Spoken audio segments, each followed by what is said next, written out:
आमच्या पक्षाच्या अंतर्गतचा विषय आहे। आम्ही आमच्या पक्षांतर्गत चर्चा करून सन्माननीय भुजबळ साहेबांचा मान सन्मान कसा राखला जाईल त्याच्यासाठी आम्ही पूर्णपणे त्यांच्याशी चर्चा करून मार्ग काढू। येणारे हवे तर छगन भुजबळ आम्हाला हे मंत्रिमंडळात हवे होते।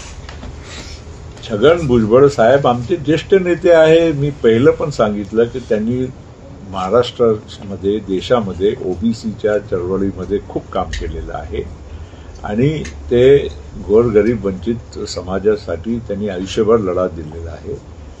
त्यांच्याबद्दल आणि मंत्रिमंडळाच्या विषयी जे काही चर्चा होत आहे थोडी मला विसंगती वाटते। त्याचं कारण आहे की पूर्वी पण भुजबळ साहेबांची काही चर्चा दादांची माझी आमच्या सगळ्यांची काहीतरी झाली होती।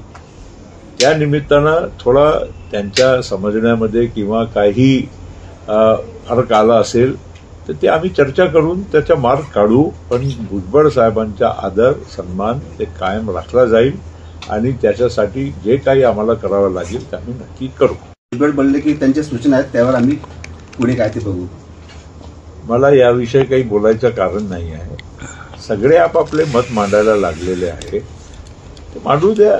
शेवटी आमच्या पक्षाच्या अंतर्गतचा विषय आहे। आम्ही आमच्या पक्षांतर्गत चर्चा करून सन्माननीय भुजबळ साहेबांचा मान सन्मान कसा राखला जाईल त्याच्यासाठी आम्ही पूर्णपणे त्यांच्याशी चर्चा करून मार्ग काढू।